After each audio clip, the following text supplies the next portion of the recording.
with the topic being automatic leak detection for a second, and then we're going to turn over to refrigerant management and tracking and record keeping, and Stephen will talk more about that. So in terms of leak detection methods that are commonly used today, the most common method that we see in industry today is case temperature alarms. And so put simply, there's no leak detection involved. Grocery stores are waiting today until there is a critical temperature emergency in the facility, and then they're able to determine after the fact that, hey, there's been a leak here in this facility for, in many cases, a very long period of time. And now we're at a critical end state of this emergency where the facility has run out of gas, essentially, and is having issues providing cooling services. We're having case temperature issues. It's just not a great state of being. Quarterly manual leak checks. So these technically meet compliance requirements in some cases, but not in others today in California. And they will meet certain EPA level requirements under the AIM Act as well, but definitely not all of them. There's really significant drawbacks for these quarterly manual leak checks from an ROI standpoint and just from a leak rate standpoint. One of them being if you're only checking every 90 days, you might miss a leak for 89 days if that leak pops up right after one of these checks. But beyond that, this means that in many cases, you are very much dependent on, is this technician who's showing up to do the manual leak check, are they really putting in their best effort? And, are they being really, really careful to check every last potential leaking area? Or maybe they're really tired, or they have 15 other service calls that are super high priority emergencies that are taking more of their headspace and time and energy that day.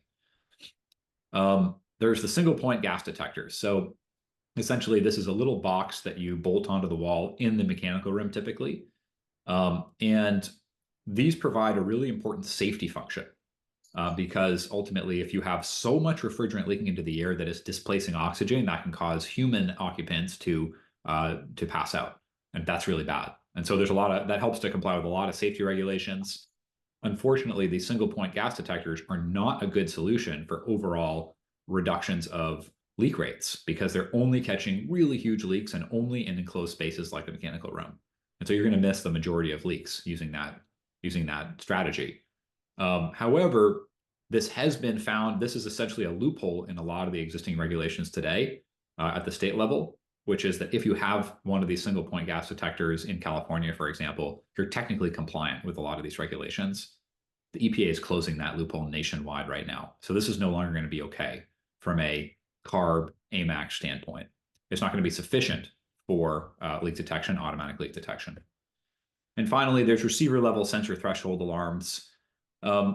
These can be really effective. The problem is that receiver level sensors, if you don't already have them pre-built in from the factory, retrofitting is an absolute nightmare. And so that immediately disqualifies over half of facilities out there in the field today, based on our experience.